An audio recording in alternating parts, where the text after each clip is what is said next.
What up, folks? Welcome to the Smoking Tire Podcast. This episode is brought to you by Policy Genius. February, it might be the shortest month of the year, but still got plenty of time in the month to check off your February to-do list, which could be two birds with one stone if you're going over to Policy Genius. You can compare your home and auto insurance rates and save up to $1,055 a year by re-shopping with Policy Genius now. That's money you can put towards things you care about. Maybe it's tires to go drifting. Maybe it's racing school. Maybe it's upgrading your garage. Maybe it's just taking your spouse out to dinner for putting up with your car habit. Whatever it is, Policy Genius can put that money back in your pocket. All you got to do is head over to policygenius.com and answer a few quick questions about yourself and your property. Then Policy Genius takes it from there. They'll compare rates from over 30 top insurers, from Progressive to Nationwide, to find your lowest quotes. The Policy Genius team will look at all the ways to maximize your savings, including bundling your home and auto policies. If Policy Genius finds a better rate than what you're paying now, they'll switch you over for free. And that kind of service has earned Policy Genius a 5-star rating across over 1,600 reviews on Trustpilot and Google. Now, listen, here's how it goes. If you're worried that March is around the corner and you've barely gotten anything done, take a deep breath. Policy Genius will help you make the most of this short month in minutes. Just reshop your home and auto insurance, and you could save up to $1,055. Head to policygenius.com to get started right now. Policy Genius, when it comes to insurance, it's nice to get it right. We are also brought to you today by Lemonade Health, Lemonade AID, right? The new year is a great time to check on your general health and well-being, especially in the middle of a pandemic. However, you don't want to go to the doctor's office in a pandemic, do you? I understand. I've been there. Lemonade Health is a virtual medical office providing you affordable health care without the need for insurance. Their medical team can treat anything from erectile dysfunction to anxiety, depression, insomnia, hair loss, high blood pressure, and even more. Lemonade is providing Smoking Tire listeners with 50% off your first order of any ED medication. So getting started is super easy. Visit lemonadehealth.com. That's spelled LEMONAID. Not ADE, AID, Lemonade, like help. Figure out the online questionnaire. Lemonadehealth.com/tire, by the way. Lemonadehealth.com/tire. Fill out the online questionnaire, and their medical team will review and get you medication fast. Delivery is fast, free, and comes in discreet packaging. So visit lemonadehealth.com, LEMONAID health.com/tire for 50% off your first order of ED medicine with Lemonade Health. And of course, we are brought to you by Tradecraft Farms, the official ganja of the Smoking Tire Podcast. Here in California, it is incredibly civilized. We can purchase such products recreationally, and if you're in California, where else should you look but Tradecraft Farms? Whether it's flour, concentrates, specialty joints like their 24-karat gold and white gold joints, or those dope tulip joints I put on Instagram, those things rule, and Tradecraft has got them. The flour is potent, delicious, and incredibly well manicured. They're doing science over here, folks. Give them a follow on Instagram at Tradecraft_farms. And if you are in California, ask for them by name at your local dispensary.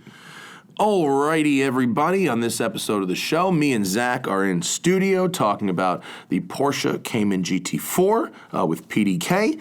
We're also talking about how it was like driving on the Vredestein tires in the rain. And we are going to speak with Alain Visser, who is the CEO of Lynk Co, a new connected car / sharing economy / mobility company who, over the course of our chat, I think has me sold.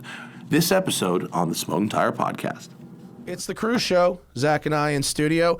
I'm over here now. Over here now. If you're on the video side, I decided to switch sides of the table. It's a big day. I decided that I'd look better with our logo behind me, like glowing like an angel, as opposed to just with the window behind me. Because if I sit here, I can look at my Safari through the window in the cathedral room.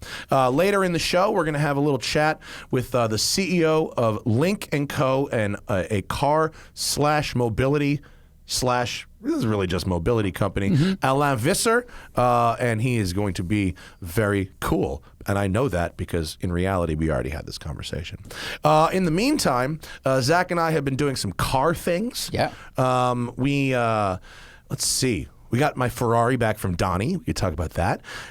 We drove on those Vredestein tires. We did. In the rain. We were waiting for that. We made the video with the tires, and they were good. Yeah, actually, for a 500 treadwear tire. That's crazy. That's a really high. What is the treadwear of a PS4S? 200. Okay, so or 220. You would expect them to be slippery, greased up, and they were not at all. No, they really not at all. We were moving real quickly through the canyons. But we didn't test them in the rain. We did not because it didn't rain. It was supposed to rain and then didn't. Yeah, but it did rain later. A lot. And I mean, I didn't drive them in the canyons in the rain, unfortunately. That's okay. We didn't expect you to. But on the normal highways, like plenty of grip, didn't hydroplane. There were very big puddles, and I saw and heard other cars hydroplaning, which is a little scary. Didn't you tell me that you went to a parking lot and tried to do some slides and that it actually had too much wet grip? Yeah, there's this giant parking lot, and I was like, oh, this is perfect. No one's here. It doesn't rain in LA very much. And I go down there, I do a light clutch kick, and it just propelled itself forward into the turn, like really violently. And I was like, all right, this is probably not the place to play around. It's like a little too public over here. And I was disappointed in how much I was disappointed in the lack of slip. Honestly, I was expecting it to be like the really hard, drift tires I have and just break loose. And I just went whoop, and went right toward this on-ramp. I was like, okay, let's go home. Yeah. Okay. No, I mean, look, they bought ads with us, and so we were talking about them. But I was genuinely opinions are our own. I was impressed with their cold, dry performance when we went in the canyons. You'll see that on video, and I'm glad Zach enjoyed them in the rain. Enough, almost. Look, you would have enjoyed them more maybe if they were worse. Right, I would have enjoyed them more if they were worse. And genuinely, like, yes, they sent us tires and they've done ads, but I don't know, I'm a pretty bad liar. Like, we were going, and you'll see in the video, we were going quickly in the canyons. If I was we were mobbing in your car. Yeah, you were. You were. And if they had bad grip and bad dry performance, we would have found it. Yeah, you would have heard screeching tires. You would have heard screeching tires. You would have seen us going over the yellow or something like that. And like really, we were able to go about as fast as one should, I think. Pretty much, yeah. I would say because, we went from you were running 4 rear tires on your car. So you were running a square stance before on the PS4S. Correct. And we went to the stock staggered setup on this one. Correct. Not entirely intentionally. Correct. You forgot to tell me. Sure did. I forgot to tell them. Yep. And so 100%. Rather than getting 4 rear tires, we got the original one. So no, even if we kept the same Michelins as before, we would have had less front grip than before. Yes. So the trade-off is now that we had a narrower front tire and a 500 treadwear, the fact that it still had that much grip was very good. Yeah, I didn't feel like I had to adjust my driving style or my expectations the way. Forgot how much steering you had to input in an E46 M3 though. Lot of steering. Oh, I mean, older cars in general. You have to put hydraulic in a lot of steering. From the late 90s. And steering racks today are so fast. I mean, even like a Honda Accord. Dude, the Mach in the canyons, you don't have to cross over. The Mach E was fully. It's all 90 to 90, right? 90. Yeah. Speaking of which, I have the new GT4 with PDK. It's gorgeous. You'll see in the video. It's gentian blue, which I learned is a type of flower. It's like a violet flower. Yeah. It's the third GT4 based press car that I've had in gentian blue. They paint them all gentian blue. Yeah. The Boxer Spider was gentian blue, and the GT4 I had before the stick was gentian blue. It looks different on the Boxer Spider, but maybe that's just because of the open air and the buttresses and whatnot. Yeah, maybe. Or it might have just been not as like shiny or something. Something like that. So here's the thing, right? The big question, and I have a video coming out with this, but depending on the live audience will get the bonus. This show might be held until after that video, but the live audience will get the lowdown. So here's the thing, right? The main dig on GT4 is the gears, right? That's the thing, right? The gear ratio is not as good as it could be. Right. And so so many people have emailed and shit and been like, should I wait for the 7-speed, the PDK? Does it fix that problem? To which I respond, perhaps condescendingly, but honestly, if you want to drive stick, buy the stick. If you want to have an auto, buy the auto. People don't like to hear that because I don't know why they don't like to hear that. But to me, it seems pretty goddamn obvious because the fact that the gear ratios aren't quite right on the stick doesn't make it a bad sports car by any means. I mean, the fact that I spend 20 minutes dwelling on third gear, it means the rest of it's pretty awesome. I'm not saying the handling is amazing. You know what I mean? The brakes are amazing. The shift feel is amazing. The steering is like, I'm talking about this because I'm spending 20 minutes telling you why you got a 92.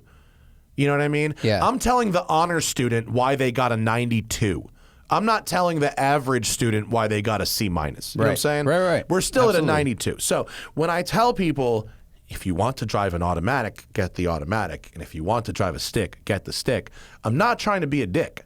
I'm telling you that those are different experiences, and you can pretty much determine, having never driven the car, which one you'd like to have.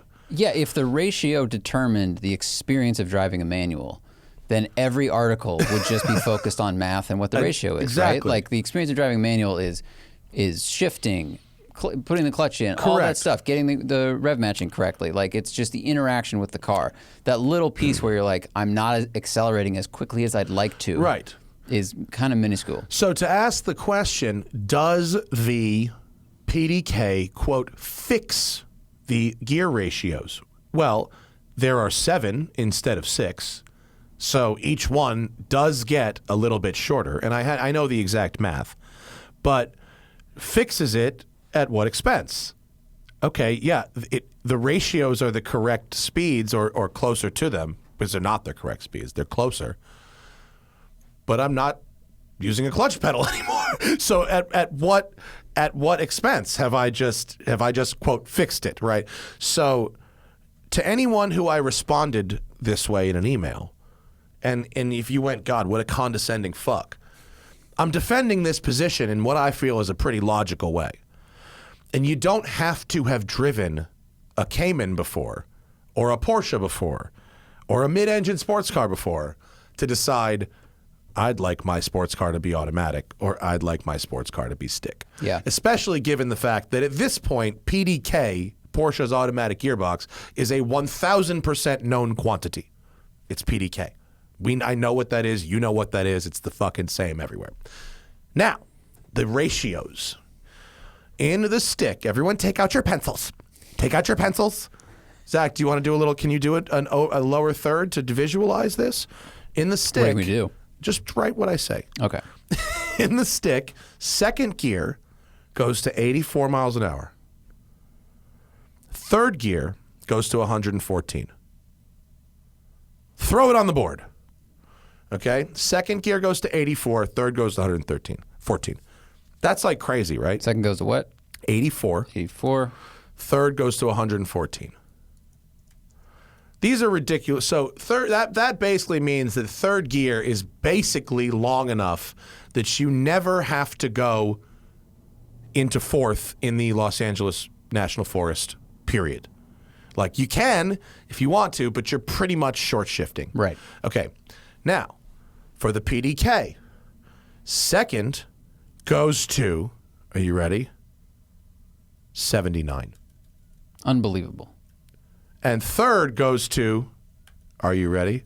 111. 108. Oh. So you've now gotten rid of your clutch pedal and your shifter, and it has gained you nothing. The situation is the same. You are still basically in third gear, the second and third gear, the whole way Wow. Yeah, up the interesting. canyons. Now, here's the difference, right? When it's PDK, you're more likely to use first.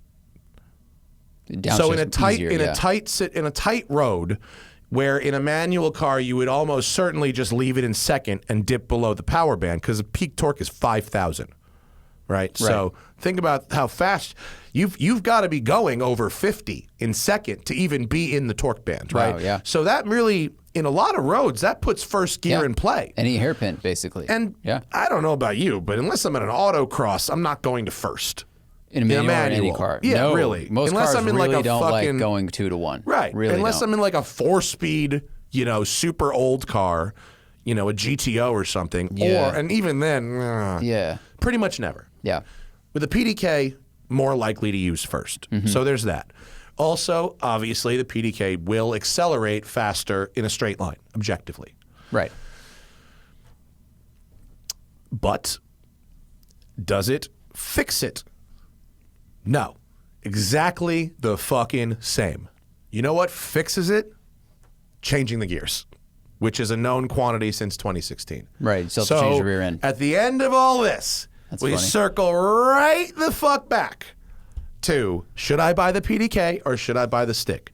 Do you want to drive stick or do you want to drive automatic? Right, because again, the difference is 5 miles per hour, basically. The difference, in each gear. yeah, maybe that difference matters on a racetrack. It absolutely doesn't matter at all in the canyons. Yeah. And for all practical purposes, it really matters not. It might matter on this turn, but it won't matter on that turn. Here's where it does matter. Around town. I mean, it matters around town because unless you are actively shifting it yourself, which in PDK, like maybe you would do, maybe you wouldn't do, whatever. If you just throw it in D, it upshifts it $2,000 and you're in 7th at 45 miles an hour. And there's nothing wrong with that. I mean, there isn't. It's fine. It works. It's all for MPG It has as a well. sport Yeah. button, unlike the Roma. You press sport, it drops a 6th and 7th. It stays in the gear. It stays in the gear, right? Fine. But to me, it actually feels less like a GT car when it's kind of got that normal shift program going on. So I think the GT, if it was my money, I'm sticking with the stick. And if I really like the car that much, I'm going to blow the $20K on the gear set. And here's why I would do that and instead of almost any, because changing the gear set doesn't add any stress to the powertrain at all. Yeah. It's not like adding 50 horsepower and you go, okay, well, the clutch wasn't engineered for that extra 50 horsepower and neither was the axles and you know what I mean? So you get a lot by just doing that if that's really what you wanted. Yeah, I agree. So, I will say also the one thing that I think I'm finally ready to say that the carbon buckets in Porsches are not actually comfortable. Yeah, I think I've been agree. saying they're comfortable for years. Because they look so cool. Because they look good and because they're not instantly uncomfortable. But the fact of the matter is there is no lumbar at all. And my back hurts now. I don't think it's actually comfortable. I think for me, the Porsche seats, like the bottoms were usually formed really well. Right. And the sport seats they sell seem to do a really good job of being like lean but supportive. Like they didn't feel like these big, bulky, pillowy seats. They had lots of... You mean the power seats, the power regular seats, right? Like, yeah. So I think Porsche, like they do a really good job of having, lean cuts of meat that support your body. Yeah, But the with seat this, doesn't look like much. Like if you look at Exactly. like a Hellcat seat, it's like a Barca I mean, lounger those are with literally crazy. like Deep, 8 inches, deep 10 bolster. inches thick. Yeah. They're a deep seat. Yeah. And the Porsches were really, really lean. And with the GT cars, you get in, you look at it, and you see that same thing. And I think it holds you laterally really well. It does. But if you are like me or we need lumbar support. We can't sit in that rounded position, and your back just falls into this cave. It's just this curve. Yeah. And Not comfortable over distance. Not comfortable instantly. Not that great. And so I don't know if you can get a GT4 with a touring seat, but man, I hope so. It's such a nice car. Like, you know what that car? Because I drove it on Yerba Buena. And Yerba Buena is such a great road, not the least of which is because it translates into good herbs, which, I mean, come on, Tradecraft Farm. And I came south because I was cruising by their retail location at Port Hueneme on scouting another road that didn't work out. So I'm mobbing up Yerba Buena. And this road is very tight. And because I didn't want to do the third gear thing like I was doing in the last video. So I was like, let me go on a tighter road where it's going to be between second and third. Well, as it turns out, it was almost all second, unless I short shifted. But Yerba Buena has these up and overs where they have on camber and off camber corners, but it also has some very fast up and over negative G transitions where when the center of gravity in this car is so low that you can almost hockey stop the car. Like Ooh, yeah. you go up and over and flick it, and it just you're not breaking traction. You're still there. But you know you're on the edge. But the effect is fundamentally a hockey stop because you yump it over and then brake. Yeah, that's a fun feeling. And there was like a dozen of them on this motherfucker. And you can go, you can attack a road hard as fuck in this car. And part of the reason you can do it, or at least it feels like you're doing it, is because you don't have the wave of turbo torque, so you can use more entry speed followed by more throttle, because there's so much more brake than power. You know what I mean? Ceramics, Cup 2s, great balance. So you can do this kind of like yumpy huck that's like just... You drive it like a little bit like a rally car. Like crazy a small, fun, yeah, yes. that's what makes small, tight cars really fun. When you watch best. tarmac rallies, Yeah. you know, they're dancing, but it's kind of manic. So it was just... And you'll see in the video, I recorded this. So it was very, very good. I'm looking forward to driving that. Yeah, you're gonna have it. You're gonna take it over the weekend. It rules. And you know, look, other than the seat, and granted, we both have fucked spines. So if your spine is totally in great nick, maybe this won't be an issue for you. And in the past, it's not always been an issue. But if my back hurts a little bit, it does exacerbate it. So driving enjoyment wise, where does this land compared to, you know, a GT3 RS? I mean.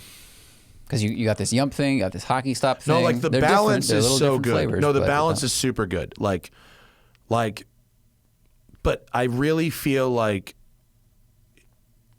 if you're pretty good at driving, you can get to the edge of this car pretty comfortably and kind of stay there. But you can get there quickly. That's why I think a lot of folks keep these for around 12,000 miles and then sell them and get GT3s. They're not. It's not really fast enough to ever feel like you're going to overdrive it, which is good. It's good if it's like kind of like my first GT car, right? You know, but it's definitely a gateway to the GT3 engine. The engine is lovely, but it doesn't. The engine doesn't feel like a motorsport really engine. It feels like it's a great engine. It's lovely, but it's not. It lacks have a little bit of that occasion sensation, and the overall brute power that makes you, kind of make you a little bit afraid of it. Even as you get to become, a really good driver, like you still respect that power. But it's a fabulous car. I mean, the balance, the practicality, frunks, the turning radius. It's easy to park. It's easy to live with. I love Caymans them, man. in general are badass cars. The more I've been around them, the more I become interested in Caymans, just Cayman-esque whatever, because I like the two trunks. I like the layout. I like the mid-engine, and I really like the way they look. So it's cool. A great car. Really cool. My fucking back kind of hurts still. Yeah, that's a problem. We talked about the Mazda 3 touring last week. A little bit. Did I just talk about getting the flat tire? Was that it? I think you just told me that on the phone. Oh, I didn't even tell you? Yeah. Ugh, you didn't tell me. Yeah. I think I told on the show. I thought I did. I got a flat tire in the horrible downpour, and right outside of a takeout restaurant, and it was 5 miles from my house, and it was the only day in a year it rained, and I was like, I'm not doing that. I'm not changing a tire on Washington Boulevard in this sheeting fucking rain with hot ramen in the car. Fuck that. I determined that I would, if it came to it, be buying a Mazda rim, and that I was gonna fucking YOLO this fucking car back to the house. And I drove 5 miles at 23 miles an hour. Well, did it have run flats on it or no? No. Okay. It did not. The donut was in the trunk. And after we got home and I ate my ramen, which was delicious. Shout out to Moto Ramen. Still warm. Moto Ramen in Culver City is where Yamadaya used to be. Dank. Really, really tasty and delicious. Okay. They were very good. I was impressed. Fucking got home, ate the ramen with Hannah, and I went down to change the tire and put the donut on, and I did not damage the rim. The tire made it home. I think probably because it was so wet, it prevented heat from building up because I was driving on a flat tire. Right, so it didn't shred itself? But it didn't shred it. No, it didn't shred itself. I mean, it this made was it back. torrential rain for Yeah. LA. This was like Florida rain, like big raindrops. It was bad. Stuff was blowing all over the place. Yeah. And because it doesn't rain here, the roads are slick and people don't take care of their cars. People can't drive. It was bad. So the fact that it was raining so bad slowed down everyone else's speed, so that me driving 23 was only like 8 to 10 miles an hour below the flow of traffic, not 30. you know? Having said that, that car was so nice, for the money, for $34,000. And we have a video coming out with Zach and I doing the Mazda 3 touring. It was such a nice video that it got me thinking, like, what is the most expensive Mazda you can buy? How nice does it go? Cx-9, I imagine? It is. It's a Cx-9 all-wheel drive touring in some special candy apple color that costs more. Yeah, the red is really good, though. Yeah. Holy crap. You and I will be driving one to our snowboarding weekend in Mammoth. Excellent. I booked one, so Wonderful. we will have that for the most expensive Mazda you can buy, and it's $47,000. Wow. That is, for being called the most expensive, that is incredibly reasonable. I was like, really? You don't make anything that costs $50K? They're like, no. I was like, no, we're Mazda. Wow, okay. We make good things that aren't that expensive. Yeah, $47K Mazda. is the most expensive Mazda you can buy. They were like, they were like, do you want to make it more expensive, like just as an exercise? And I was like, what do you mean? They're like, because there's dealer installed, the cargo net, and just like dumb, the dog gate or whatever, whatever kind of. And I go, no, skip all. We don't need you to chotch it up just for yeah. But cool. Okay, that's very good considering other large SUVs from Japan tend to cost 60. Yeah, and a CX-9 is a 3-row, isn't it? Yeah, it's a 3-row. So what's I guess does Highlander compete with that? That would be Highlander. I think does Highlander go 3-row now? Remember that was a small Highlander. SUV? No, Highlander's a 3-row. My sister had a first-gen Highlander, and it was one of the most unsafe vehicles I've ever driven dynamically. I complained about the brakes over and over and over and over and over until eventually she had a problem and seized the fucking wheel hub and rolled it 3 times. But then my parents got the new Highlander in South Carolina, and it is lovely.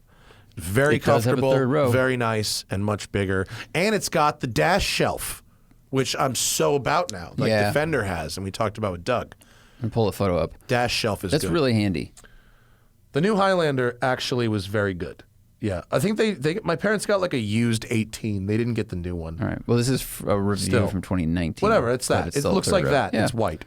Looks like a... Oh, no. That has like a Supra thing on it. Yeah, the profile here, there's a Ours crease on the doesn't have rear that. Fender that has like a Supra kind of hunch. Ours doesn't have that. That Looks really weird. That looks weird. Yeah, that's very does weird. Look strange. What's the new CX-9 look like? Does it look better than that? Oh, that has a revamped interior on that Highlander too. No, we have the last gen Highlander. We've got some leftover. That's got like a fucking giant screen on it.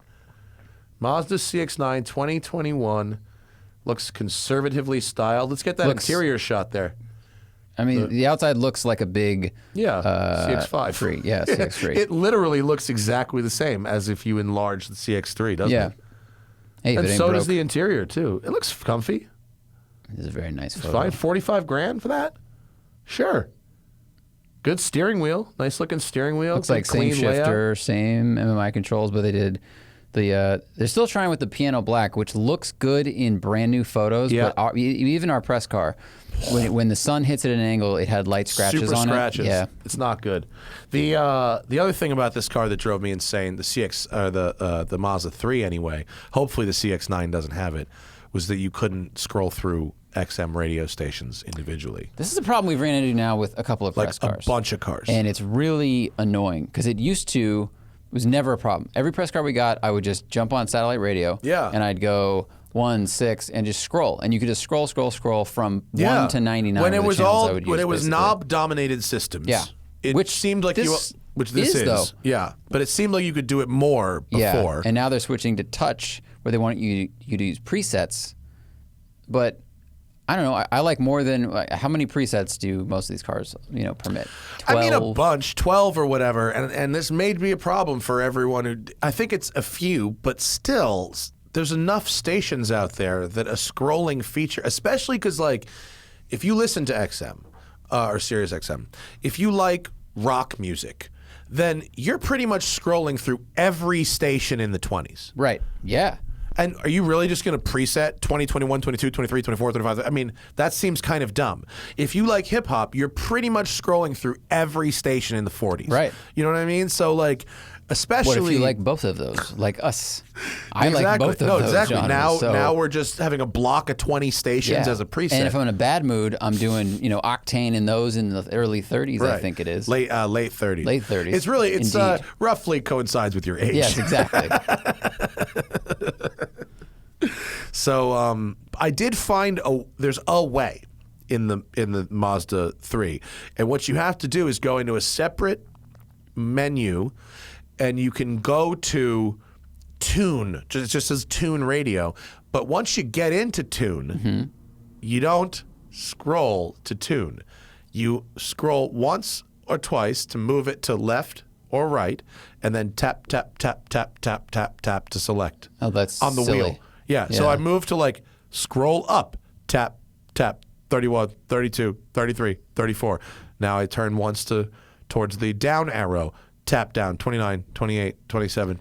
That is dumb. Yeah, they've literally just recreated a digital version of the button you used to press. Yeah. They just put it in the screen, but the action is the same. It's not good. You have the wheel. Use the wheel. Just use the wheel. Use the wheel. Yeah. Since the caveman invented default it, the wheel's should just great. be this menu channel scroll. Yeah. Like, why can't we figure that out? I hope it's us. Maybe there's like a deeper menu. Maybe Mazda will reach out and go, "You guys actually use this wrong." It hasn't got. It's not. It's gotten better. Like let's go back to 1994. Hypothetically, let's say I have a car at West Side Collector Car Storage that's a 1994.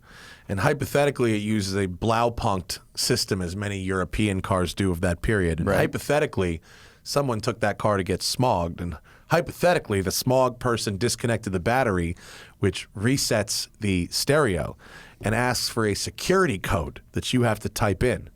Now, if you're the fourth owner, say, of this car, you don't have that code. You got to burn that car. It's not written down somewhere.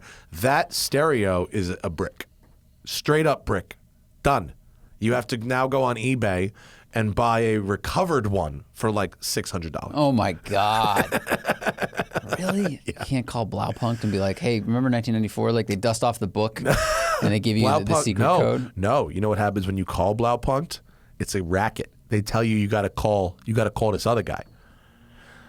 No, sir. Other guy the police, we will not find your car. You will call this man and they will find your car. So who do they give you to call?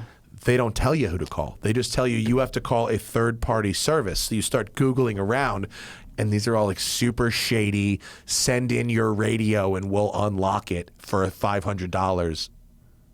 That's fascinating. Yeah. So Blaupunkt at some point figured out who the criminals were that were stealing these stereo in like 95. Yes. And then like the CIA, they were like, "Look, we caught you hacking. So you can either go to jail or you can work for us for 30 years and unlock random used cars that have these stereos that people brick." And, the guy's split, and we'll split the profits with you. Yeah, we'll split the $400 with you. Yeah. Jeez.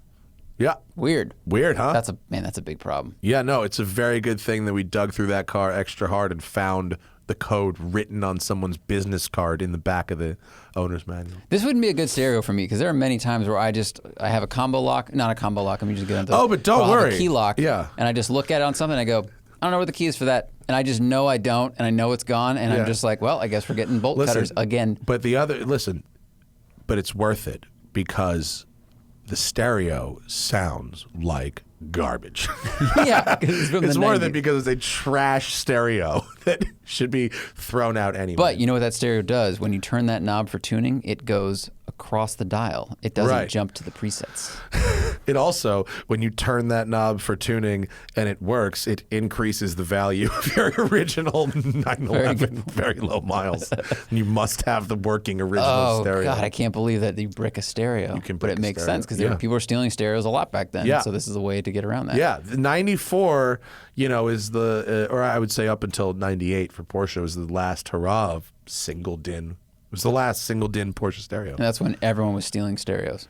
Yeah, I guess. People still steal them, but they only steal them if the car has a single din, like my Miata. I feel like the heyday of stealing stereos was 80s, middle to late 80s, because every car had a single din stereo, and all of the factory stereos were terrible, and the aftermarket stereo was like the thing, and the higher end, like Mercedes and Porsche, were using like Becker and Blaupunkt, and people would just jack them shits. Like, remember that movie Cruise?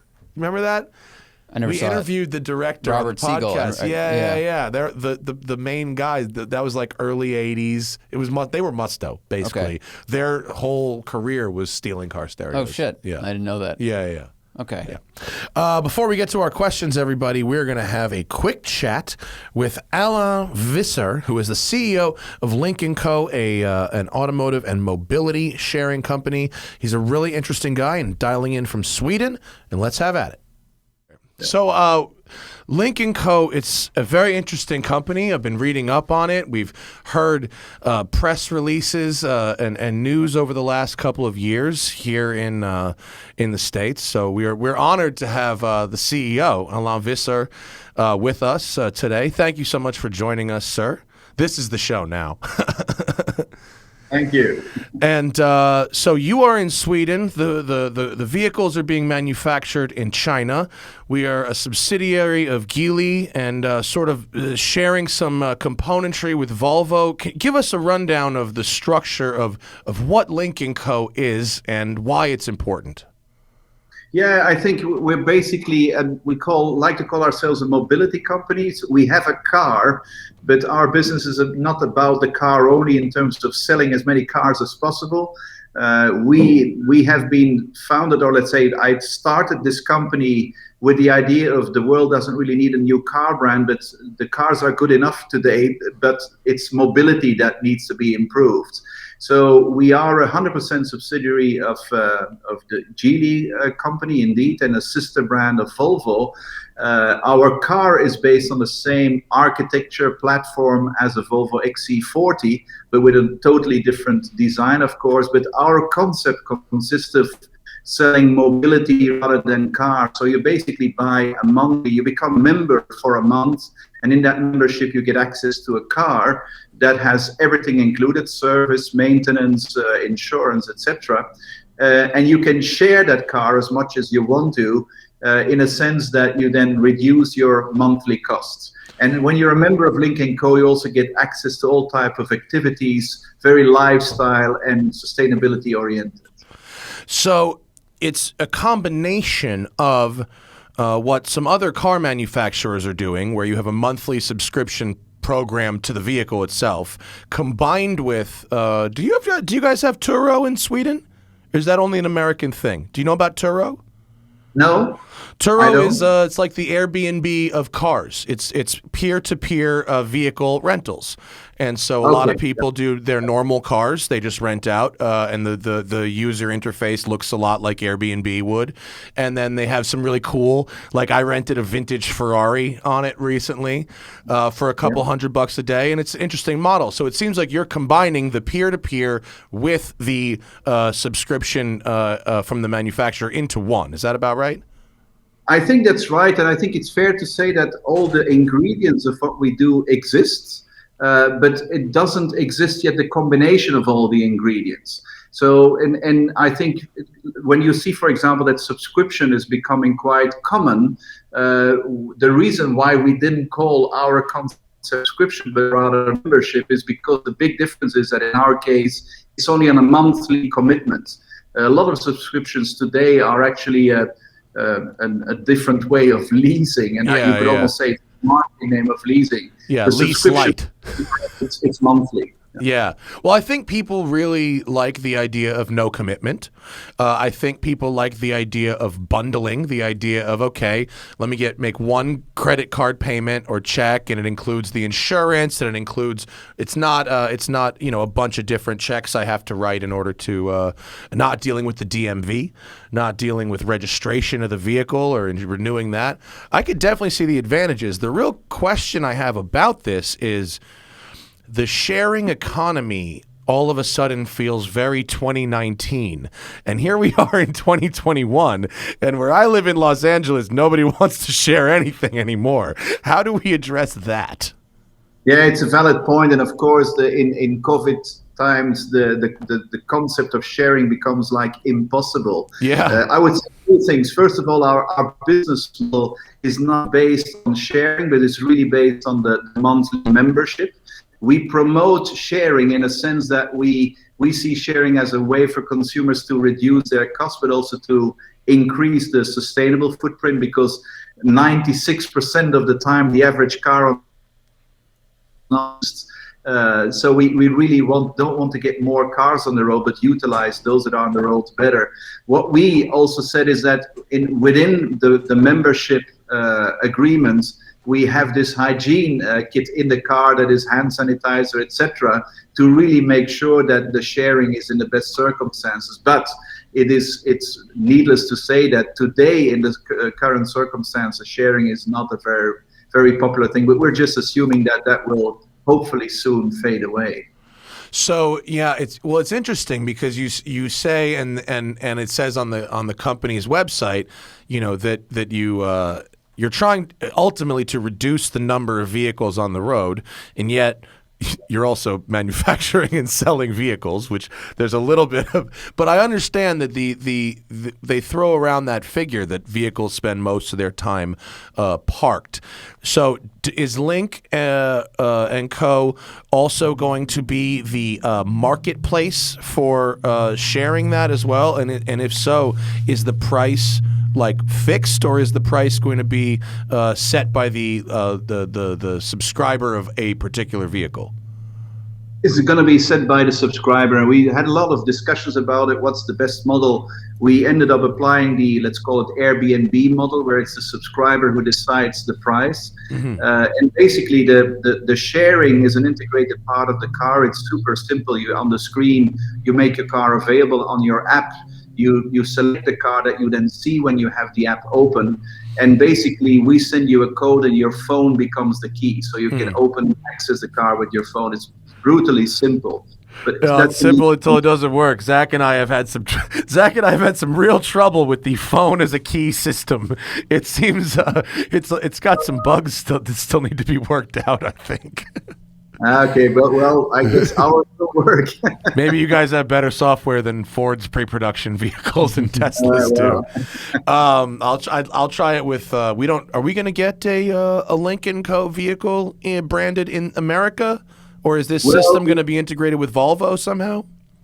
Well, we're currently starting the launch in Europe. We then plan to go in a second phase to the US, but that is not planned yet for the next year.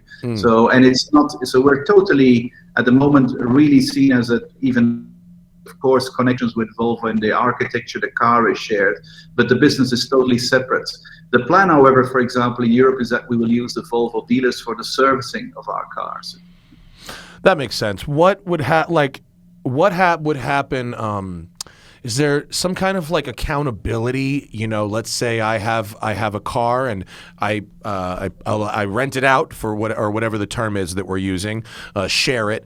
Someone else takes the car and they return it just messy. Their kid threw up on the back seat, and the dog took a crap on the floor, and it's covered in dirt. Is there a system of accountability for that, or how do you handle that? Because in America, we've got stuff like Zipcar and other car sharing services where ultimately the company owns the cars.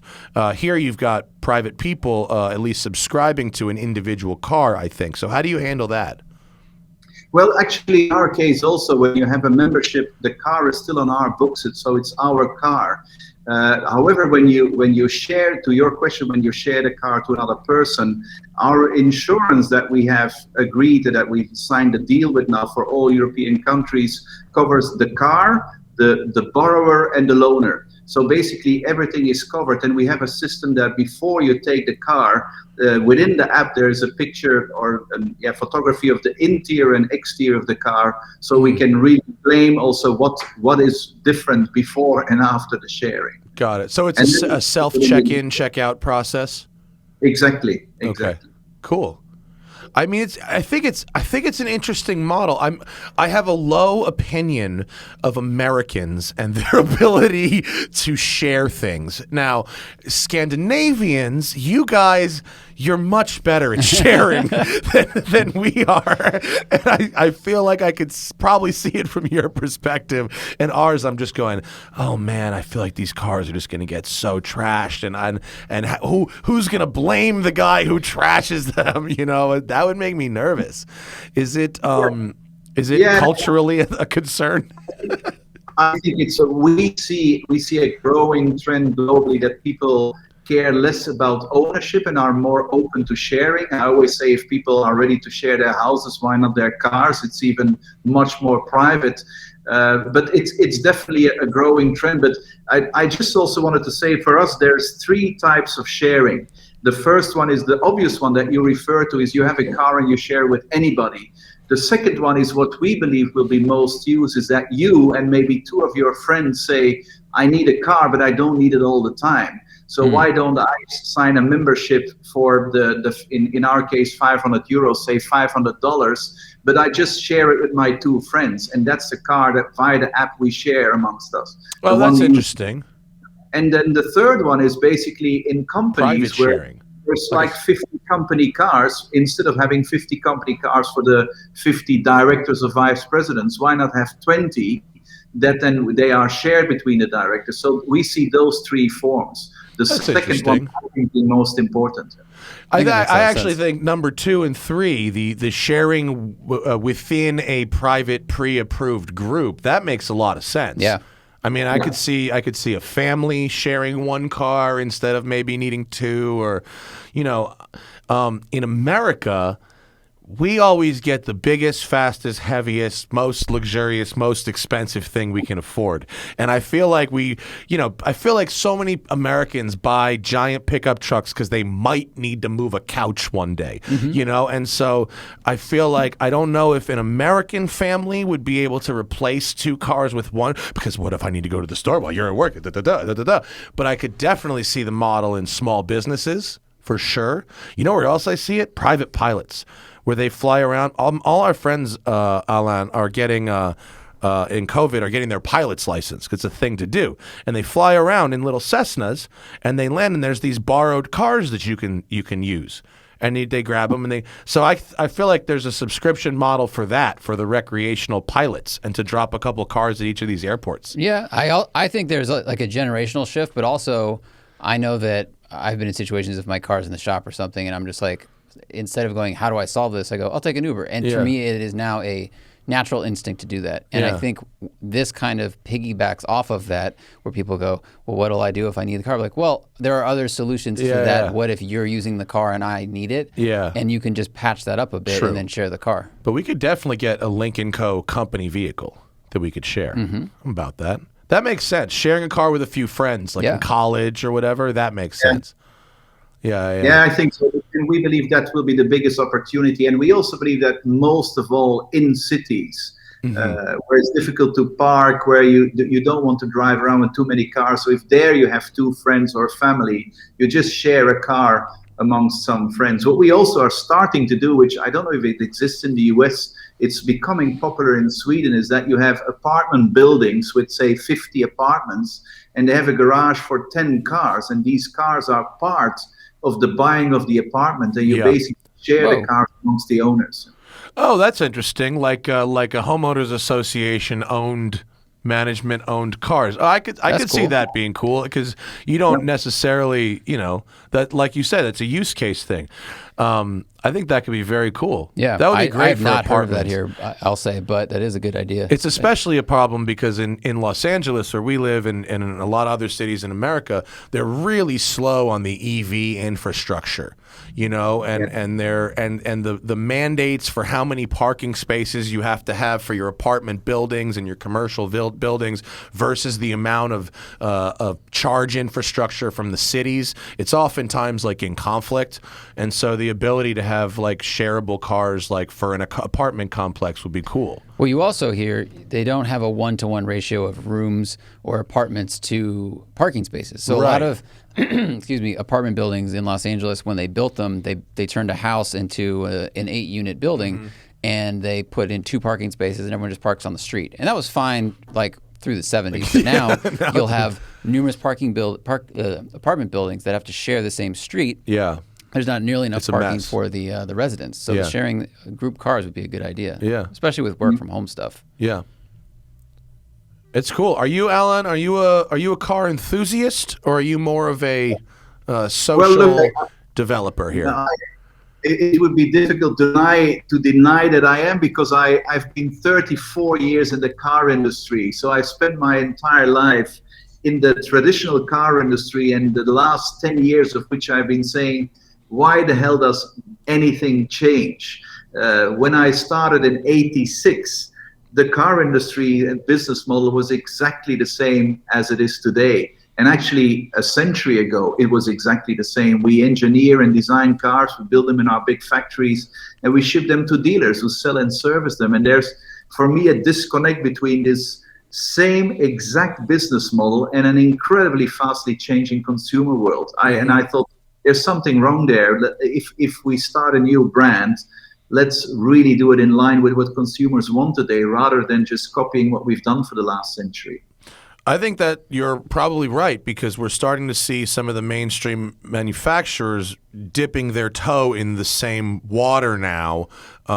You know, obviously Tesla's direct sales model has worked out very well for them and annoyed basically everybody else, you know, in the legacy manufacturers. But also, just anecdotally, I know the people that are at Porsche running their, it's called Porsche Drive, and it's a subscription program where you get Porsches and you can exchange your, you know, I need a Cayenne this week and I want a 911 next week, whatever. And it's expensive. Don't get me wrong. It's like, I think $2,500 a month or something, you know, all inclusive. But the takeaway was that they launched this service with like 32 cars in Los Angeles, and within like 2 weeks they were out of cars. And so there's like now like a waiting list. So even at the high end of the market, you know, we're not only talking about college kids. We're talking about folks who are into the idea of non-commitment and not necessarily buying 5 vehicles because I might need a truck for this and I might need this. The idea of subscribing and swapping as needed. Yeah, and according to our statistics, and that's predominantly European based, but I don't think it will be all that different in the US, is that about 10% of today's car buying consumers are ready for something fundamentally different, a new type of ownership. And I think that's what we're trying to do. And you could say it's only 10%, so it's still marginal. I would say for these 90%, there's like 100 car brands. For this 10%, there's nothing. And we want to be there for that growing 10%. And I would also say that the way I see it now is mobility industry and the car industry has been the same. Mobility was car rather than public transportation, which will always be inefficient. I think that in the future, the mobility will be different industry than the car industry. And the car industry a supplier to the mobility industry. And if the car industry isn't careful, I think that's what's going to happen. And it is already starting to happen. And what we with Lynk Co want to be is to be the mobility industry with a car. Do you have plans to go beyond cars to what many call last mile solutions, scooters, little motorcycles, stuff like that? Yes. That's actually phase 2. It's interesting you ask us. We will already in our clubs sell an electric bike, And in the second phase, we want to include that into our membership, into the subscription, because I think more and more cities, like in Europe, in Amsterdam, you cannot park in the city. You go with your car to the city, you park outside, and then you do the last mile with a bicycle. Yeah. So yes, we believe step 2 will be to include other vehicles of transportation. I have to say, as a car enthusiast myself, and especially as an American, I'm tempted to go, yeehaw gasoline, screw these socialists, which, of course, I'm a progressive and almost a socialist myself. But I went to Amsterdam in 2019. I've been many times, one of my favorite places in the world. We stayed on a beautiful houseboat in a canal. And it was the first time I had been since they banned gas cars from the Centrum. And it was absolutely incredible. I couldn't believe the birds chirping, and little bicycle bells going by, and just the peacefulness of it was absolutely incredible. And I was like, oh man, I think I could get on board with this. This is great. It was so cool to the densest part of the city have cars just basically removed. It was awesome. Really liked it. I think go ahead. You're absolutely right. It's a bit like when the smoking was banned from restaurants. It's a totally different ambience. Yeah, no, for sure. Do you see satisfying edge cases the other way? Like, okay, you've got, regular, passenger cars. You're going to have these last mile solutions. What about I need a van? I need a pickup truck, to satisfy the kind of edge cases that in America would cause someone to go buy a $70,000 F-150. Will you have in the fleet of sharing a utility vehicle as well? It's let's say not into our business model right now, and I think what we try to do today in Europe is to have one vehicle only that covers the majority of the needs and not covering the, let's say, the niche needs. I think it's fair to say that if we would go to the US, we obviously need to the whole car infrastructure and the size of vehicles in the US, as you said, is so radically different. We Europeans have never understood why you guys want a pickup. We've never understood the practical reason. Because America, because you can't question America. That's why. No, you know why? Because they standardize parking spaces here. And literally, if the wheels fit in the lines, then it's like our tradition to just get the biggest thing we can afford that'll fit in the lines.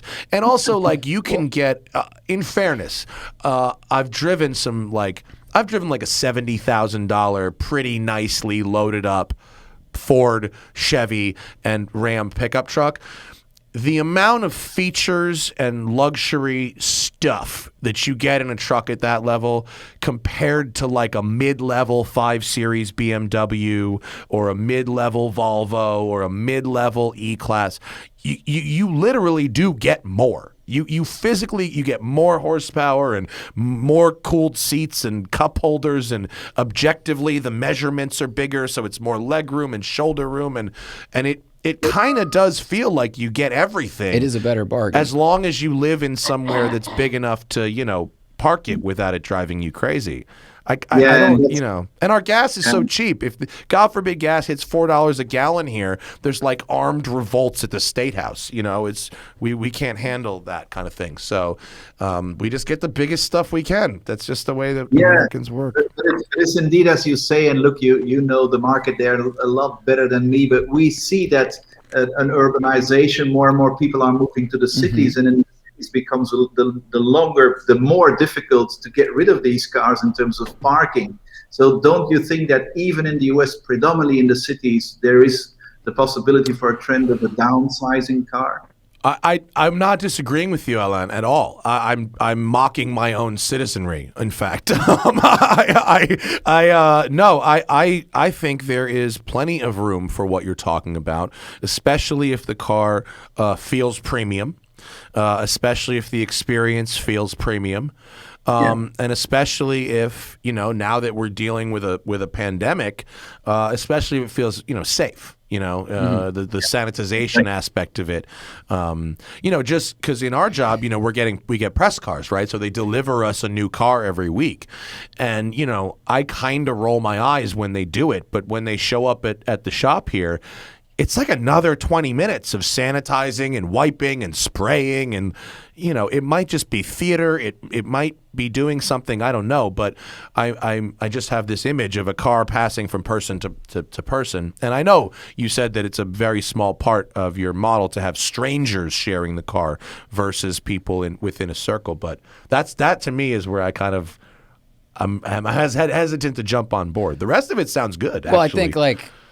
I think the case made sense. It's like a rental car. The case made sense, and then a pandemic showed up, which you probably weren't predicting, Alan. And you're like, oh, great, wonderful. But the case of private sharing makes sense, and it's like a gateway thing. And eventually, when people are comfortable riding buses and flying planes more and more, then they can move into that kind of use. If you could share 2 cars with 5 households in an urban environment where each family only needs to really drive once or twice a week, that it makes a lot of sense. Yeah, absolutely. And I think that the buying, the purchasing of people that live in states without as much urbanization or where there's ranches or whatever, like their buying tendencies towards trucks is different than people that live in really dense cities. I have friends that she owns a midsize SUV that she only owns because she lives outside of San Francisco, and she's like, I'm going to move back there. I'm probably going to get a smaller car, and that's like a foot difference. But to her, she knows what our friends had their means. first baby, Zach. Your friend and mine, Dave, and his wife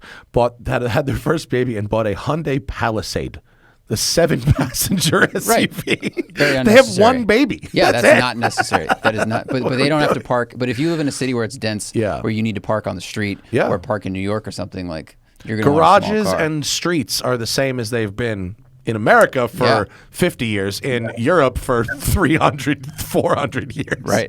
They don't have much choice. So, Alain, recreationally, let's take a quick left. What is your ideal sports car? Forget business. Let's talk fun cars for a minute. What do you like in a sports car? What do you like to drive if you're going out for a nice drive? In terms of the technology or the brand? Oh, the experience. What would you drive for fun? If we're just out for a Sunday drive in a beautiful day. Definitely. I like old timers, but I'm not an expert. I don't own one, but I love to drive in old vehicles. For the rest, it would be a real sports car. Yeah, I like it. I really like driving now in an electric car because I think the feeling of the acceleration without the sound, I think is just amazing. I think if for those who haven't really experienced electric cars, and in America, being first to market made a big difference because too many folks really only associate that sensation with the Tesla, whereas all electric cars have the same pretty much silent thrust. It really, you understand how it feels like the future. It's so much more refined than anything that came before it. Yeah, and it's. I think I am absolutely convinced that it's going to dominate. It's a matter of time how fast it will come. And look, this is an industry that, as I said, that has stood still for a very, very long time. And I'm always shocked how engineers are the expert in explaining how something cannot happen. I have heard in my entire career that electric cars will never happen because no battery will ever have a range of X miles, and now it's there, and it's just now a matter of time that it will just be the new normal. And then the next step is, of course, autonomous drive that is going to change that whole industry in an even much more radical way. My concern with EVs is actually not the cars themselves, but at least in our country is the infrastructure. We've heard a lot of posturing from our politicians about the state and the federal level about mandating EV only sales, phasing out gasoline cars. Every mainstream manufacturer, GM, I think, just said 2035, no more gas cars. But we've heard basically nothing about a New Deal era style, interstate system style rollout of federally funded EV infrastructure that will make it much more desirable to own an EV in America, because right now it's the public charging network and sort of the haphazard nature of all of it is really the holdback for a lot of people. If you don't own a home, you might be hosed, you know? But it's the same in Europe, and I think that the number one hiccup is definitely the infrastructure, the charging stations. Other than in Norway, where almost now, the electromobility is dominating, the rest of Europe has exactly the same problem. And I don't know, I cannot judge for the US. I would assume that with your new government, things could change very quickly in that direction.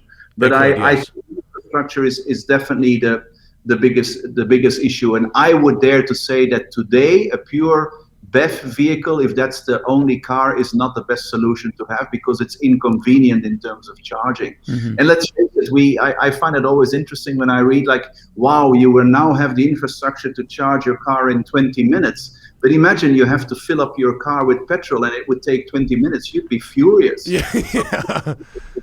So it's in 5 or 10 years time, we're going to laugh at this as we now laugh at the mobile phones of 10 years ago. So I think this will all just happen.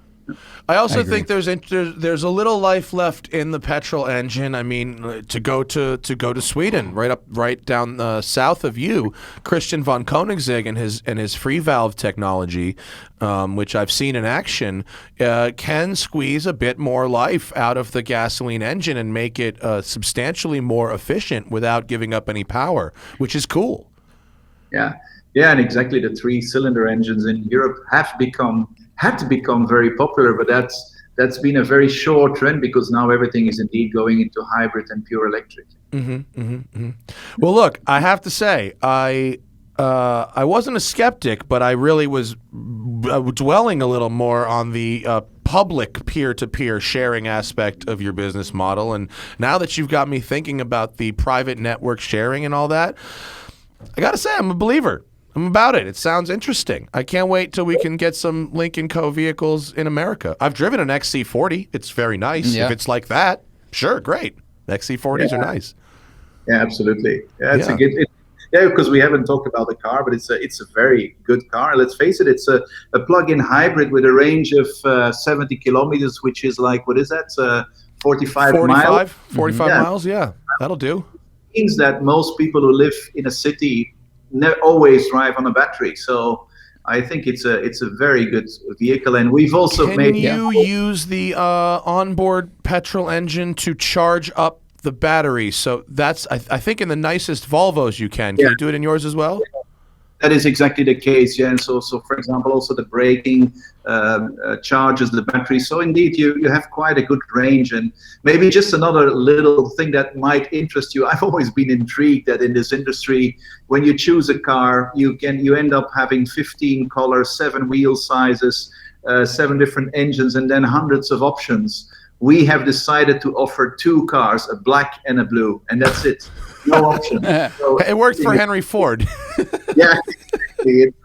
I was actually doubting to go more radical and do only the black like Henry Ford, but we decided for 2, just for the fun of it. And so, but it basically also means that if you sign a membership on Monday, you get your car latest on a Wednesday. Well, because we always cool. have the right car in stock. Yeah. Instant gratification is good. Yeah, I want it now. That's good. Maybe down the road, if someone wanted, if a corporate, if a company was getting 50 memberships or something, you could wrap them. If you had a side business wrapping them, you could wrap them any color you wanted for sharing in a particular thing. Yeah, it's a good blue. Yeah, and you got a black, which is always popular. Yeah. Real quick, someone asked if there's any you can have a performance car in the future, because I know you guys are sponsoring a bunch of world touring cars, race cars. Yeah, and indeed we did that also specifically with the Chinese market in view, where the racing is extremely popular, predominantly with younger consumers. It's less the case in Europe. We plan to continue to do that and offer those vehicles in the Chinese market. In Europe, we're not planning to do so, given our business model, focusing more on offering mobility than need products, it's not really the plan, but it is in the portfolio. It's a pretty cool looking little race car, actually. It's not a bad looking car, Alain. I like it. I'm digging it. Profile's very good. Yeah, it looks good on the side profile. That's very nice. They have the GT4 and then It's got kind of almost like a Dodge Charger like grill happening. It's crazy. Kind of. I see Panamera in there. I see Panamera in between the doors.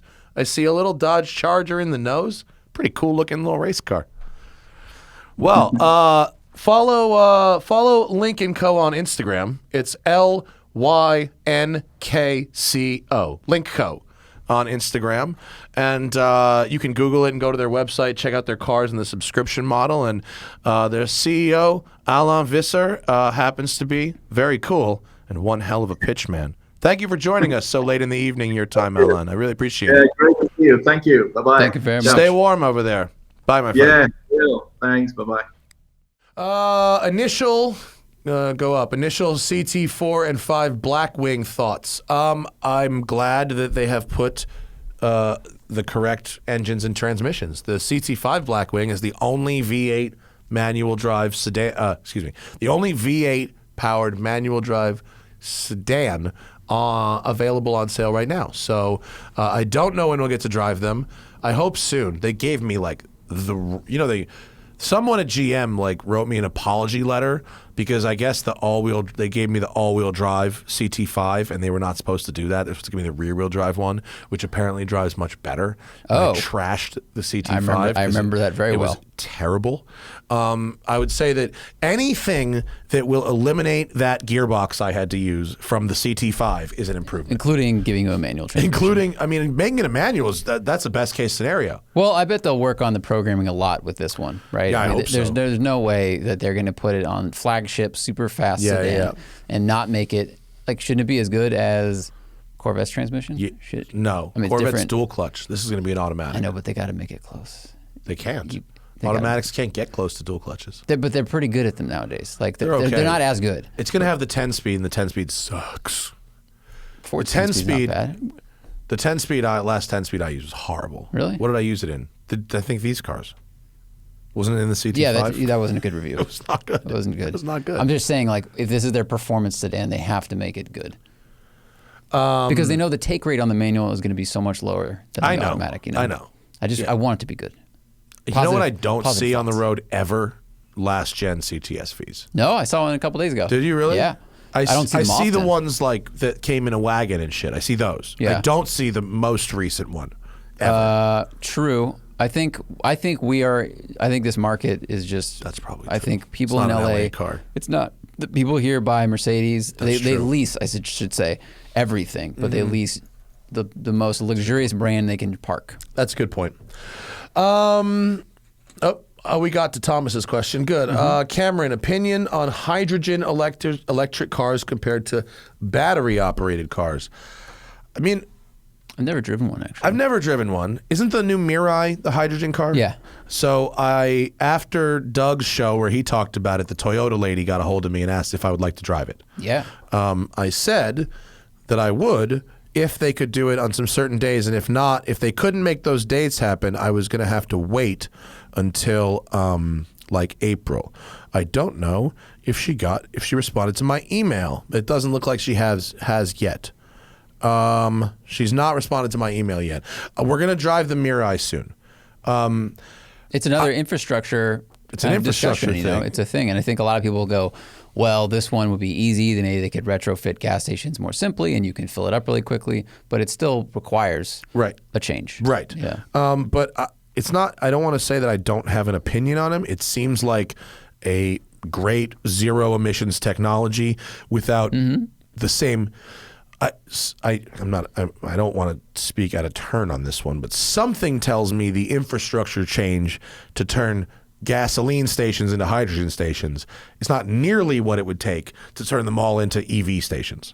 I suspect. Yeah, because you're still talking about tanks of liquid from one into the other. You're still talking about a liquid product being delivered via truck to a location. Right. And the difference, of course, with EV is you need cables that are running to all those things. Right. So, yeah. So as a solution that would eliminate tailpipe emissions, while without having to fundamentally change how humans use cars. It's great. I just never drove one. Yeah. I'd like to. Scrolly scroll. Best mods, Jay Nino. Best mods in your opinion for a C5 Corvette daily. Oof. Dailying a C5 Corvette at this point must be like driving a fucking Fisher-Price car or something. So much plastic. There's so much plastic. Good cars, but so much plastic. Well, good cars in terms of, How they performance drive to and their dollars. performance, Yeah. Just don't look at the dash. Best mods. If I was starting over on a C5, I would pretty much just do coilovers, a brake kit, exhaust, lightweight wheels and tires, and call the game there. You can pretty much just stop the game right there. Everything else on a Corvette beyond that is kind of diminishing returns. And you can go a really, really long way with just those mods. Brakes, coilovers, lightweight wheels and tires. I mean, the seats in those cars are fucking horrible, so, get yourself a good seat. It's honestly good advice for any performance mod. Like, you do those things and then work on your driving, and, you'll have a very good time. Yeah. Micah X175, I'm looking for a comfortable car seat with only basic electronics or none for my project car. I've thought about LS400 seats and Toyota Century seats. Okay, so the problem you're talking about, though, is you're talking about buying a used fucking seat from like a junkyard or something. Those seats are going to be janky. It depends on what happened to the car. Like, remember Carl put the RS4 seats in his Jaguar? Was it RS4? Yes. And they look very nice. Do you know how much money he spent on that? Oh, yeah. I mean, he spent like a ton of money on that. Those weren't junkyard seats. Those were like nice seats, and then he recovered them also and redid the things. To me, and I'm very sensitive to seats, I would much rather have an aftermarket manual seat, and you can buy those like a Recaro type seat that's new and will be, the right kind of shape and not deformed by the last owner of that car. In a left-hand drive vehicle, over time that bottom cushion is going to lean to the left. On a right-hand drive car, it leans to the right, and that's from getting in and out of the car repeatedly. And the weight of the previous owner of those vehicles, trust me, LS400 owners tend to be fucking fat, and I should know. Okay. No, but you make a good point, because if he was shopping for seats that came out of cars that were modified frequently, maybe you get lucky and you get someone that buys a car and takes the stock seat and they put race seats in. But no one's doing that really with. But if you're talking about you're talking about a seat that comes out of a 100,000-mile luxury car. You're really rolling the dice on if that seat. And the reason I'm dwelling on it is because this person is talking about comfort, and I happen to be hypersensitive to this kind of stuff. So, not that I'm saying you have to go out and spend $1,500, but you might have to refoam the seat. Yeah, and at a certain point, it stops being worthwhile, and maybe you should just buy, not that you should put a motorsport seat into a big luxury car, but getting something that is shaped properly is going to help. I think it's like, just know what you're getting into. So look at the foam first. You might be able to get a good deal. You might expect to have to refoam the seat. And that what's cool is if you have the money or the know-how, then you can do new fabric and covering to match your project car. But just know what you're getting into. I have some other final advice about this. You're much better off getting a seat out of like a 2019 Corolla than you are out of a 1990 LS400. The foam and the springs have degraded over time. It's not. They weren't built as well as they are now. I mean, the difference in seat technology in even a basic car from 30 years ago to now is enormous.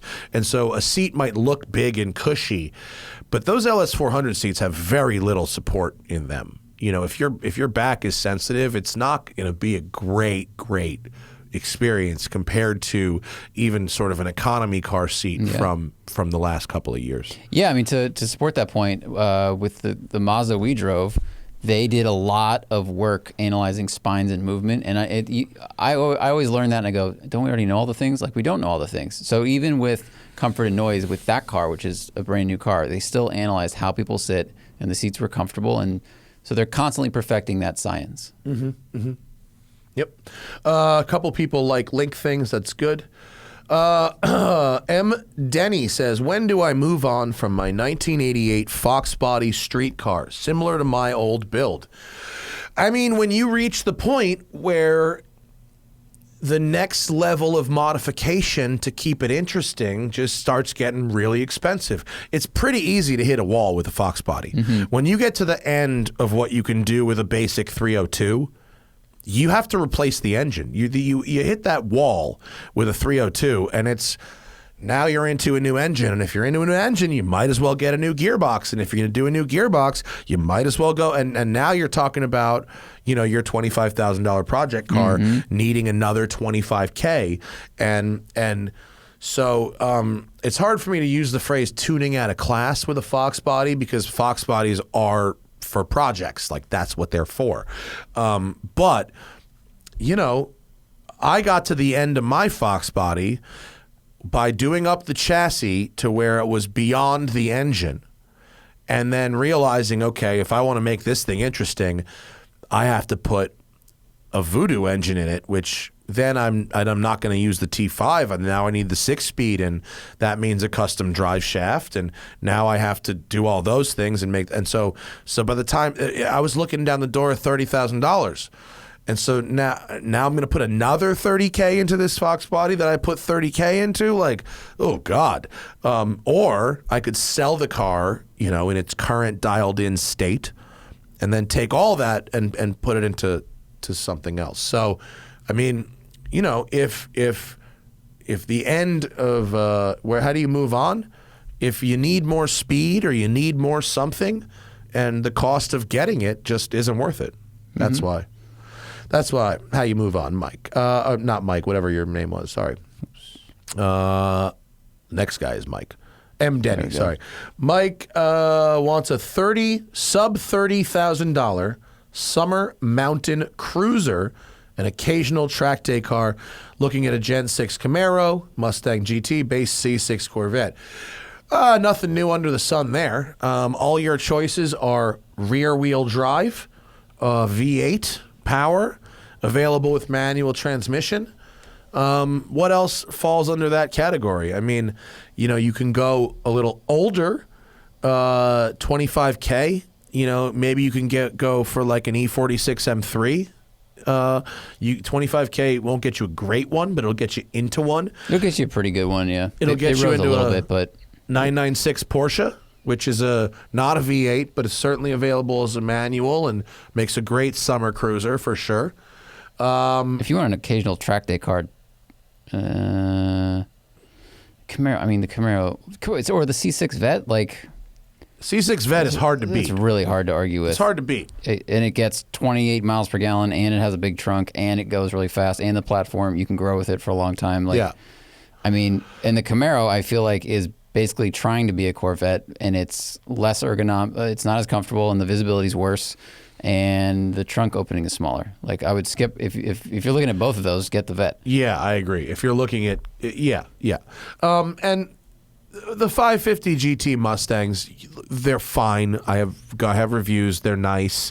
If you really want to do track work in one, you're going to need to do shock, springs, wheels, tires, They can take a beating. The engines hold up really well. Yeah, they do. They do. They feel heavy until you do a lot of They're stuff. They're plowy if you don't go square stance. Right. They're floaty if you don't do the Ford Racing suspension upgrade. So you got to do a few things if you really want to. And now there's plenty of them out there. So you could buy one that's already been modified, and as long as it's been modified by someone who knows what they're doing, you're cool.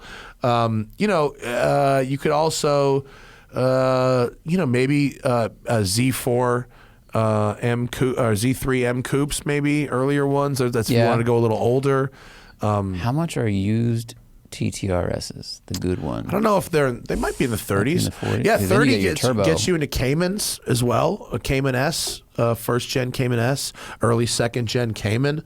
I would be there, and also Lotus Lease. You know, that a Lotus Elise is $30,000 forever. You buy one that's got a clean title, you drive it, you service it, you maintain it, you sell it for exactly what you paid for it. So they're a good time as well, depending on how big or small you are. That should be some options. Sean told us he got his question wrong, so okay. I highlighted it here. I got it. I have a 75 Cherokee S narrow track that I picked up for $4,500. It has a rebuilt engine and a repaint in 06. Should I sell it now or hang on to it in case the value goes up? All right, can you Google what that is? Is that a fucking Jeep Cherokee? What is that? What? I have no idea what that is. It's a Jeep truck. So it's like a Bronco of Jeeps. Now, I mean, what he's asking is a financial question. Right. There isn't going to all of a sudden be 100,000 people that decide that they must have one of these. We're not going to all of a sudden see one that has a replaced engine and a repaint go for factory museum money.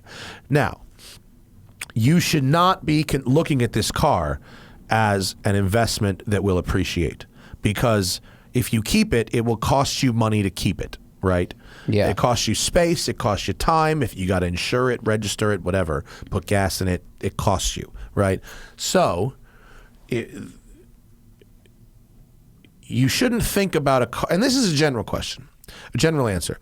You should really never think about a car as, I'm going to buy this and the value's going to go up. Never.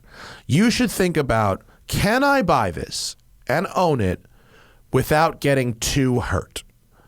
Right? So like when I bought my Ferrari, I didn't say, ooh, now's the time to buy a 328 because I think they're going up. And if I buy this one for this price, I'll be able to sell it for 50% more. That's like not the mindset at all. The mindset was, a couple of years ago, I lost $22,000 in 18 months leasing a Ford Focus RS. I bet that I could buy this old Ferrari and over the same period of time lose less. Yeah. That's literally the thing. It's I could get hurt less with a cooler car than I could get hurt by having an average middle of the road new car. That's how my mental state works here. I get a lot of emails from people that are like this dude's question. I want to buy a car that the value is going to go up. Mm-hmm. I want to buy a watch, the value is going to go up. We don't always know what values are going to go up, but typically it's not going to go up by that much. Your $4,500 investment in this Jeep is not all of a sudden going to be worth 15 or 20 or 30 or 40 or 50 or $100,000. Maybe you put some elbow grease in it and take better photos of it and do a better job listing it, and you're able to personally add $1,000 or $1,500 in value, right? Like the guy who sold me my 911 that became the Safari, mm-hmm. If that guy had spent $1,000 on a photographer to shoot that car, he wouldn't have been able to sell it to me for the price that I paid for it. It would have sold for $10,000 more, because all I had to do was photograph it in a different light, right? Right. So you can think about what value do you get out of owning the car, and what value can you personally add on the back end? I think, vintage 4x4s are getting more popular. Like on the optimistic side, like we've seen Broncos go for lots of money for a long time, but now you have the third gen Broncos going for money. And this is why, not to talk my own book, but like I produced a show with Magnus and he drove a Wagoneer, and his question was like, why are FJs and Broncos getting all the icon automotive love and Wagoneers aren't? Because Nobody Wagoneers were already $100,000 for a good one. And so modifying them is challenging because they're really good looking. So what you would need to happen for your car to suddenly jump in value is these to get real popular in the aftermarket. But unless that happens, you're just sitting on this truck. Mm-hmm. So like you said, we can't predict where the Joneses are going to go until they start going that way. So if it's taking up space and you're not enjoying it, you don't want to keep it. Right. Yep. All right. Let's wrap this up because I got team meeting in a couple minutes. Anything else? If I didn't get to your questions, we will save them. I promise. Ryukachu, Is going wide body on a project worth it? Specifically, a pro daily or pro touring design. Worth it depends on your use case. If your roads are rutted and having overly widened front tires is going to, well, first off, if you're going to go wide body and not widen the chassis, meaning wide body just with wheels that have a fucking crazy dish on them, just don't do that. Right, because then your suspension geometry's fucked up. You're going to fuck your car up horribly. Don't even consider that. Let's work from a baseline of my suspension modifications have now caused my wheel hubs to be outside the body. That's where you have to start. Yeah. Right? That's how a well-done race car would be. That's how my Fox body was. That's why you go wide body. My suspension is now outside the body of the car. So if that condition has been met, the rest of it is how heavy can you bear your steering, how limited can you bear your turning radius and angle, and how much do you want to deal with tram lining if your roads are rutted. And I think in a lot of cases, especially with pro touring cars, it doesn't look better. I think the 60s, the cars' designs were great, and just shoving these giant mountains of fenders on the side doesn't actually improve it. So it depends on what the purpose is. I agree. Quick one. Julian wants to know if Tuna Canyon Road, the one-way downhill that leads to P8, is a good spot for spirited driving. Yes. Yes. A one-way road going downhill is a good spot for spirited driving. Tight and quick. Yep. If you overshoot it, you will die. You could set brakes on fire very easily on that road. It's very fun. Did Jethro say why he's a British guy in Top Gear America? Someone said he's on a work visa. No, I have no idea, but that's funny. Let's see. Chris Kim wants to know if I can afford it, is paying for a resto mod interpretation worth it, or should I buy a well-sorted 964 or 993? The best overall air-cooled experience is the main goal. I've had a couple customers that have wanted to buy other people's project cars, and I've sent PPI people to look at them, and they've all been junk. I think you have to be so selective with the company that does it, and like because I feel like right now you've got a couple of companies like Rod Emery and people of his caliber that are doing special things, and a lot of other shops are jumping on the bandwagon, which I understand. They want to make money, and there's a trend. Yeah, there's a bunch of Singer knockoffs. You know. But a Singer has been proven to be accruing in value. The company is doing great things. But if then you, Matt Farah, go, I'm going to open Matt Farah's Porsches, I'm going to build a Singer knockoff, I'm going to try and sell it for $400,000. You shouldn't buy that car. It's just too risky. But the well-sorted 964, that is a car that people know from a company they know. Yeah, I would get a well-sorted stock car first, and then, you know, Adrian wants to know about my thoughts on Ford stock. I don't pick stocks, buddy.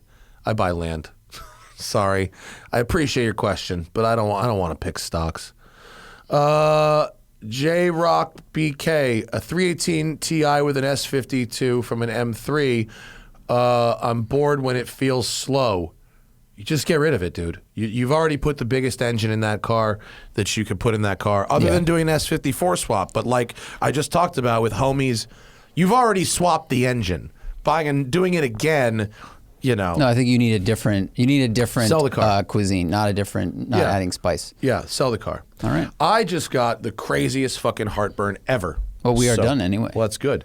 So it's a good place to end this show.